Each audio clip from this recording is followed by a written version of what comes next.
This is not what you think.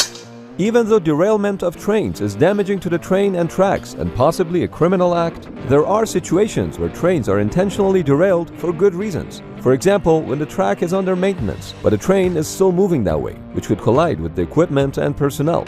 This little device known as a derailleur does just that. It can be quickly installed on the track and has a sign to show that it's in place and engaged. Derailleurs are usually used for derailment at slower speeds, but derailleurs have been around for a long time, as can be seen in this footage from the early 1910s.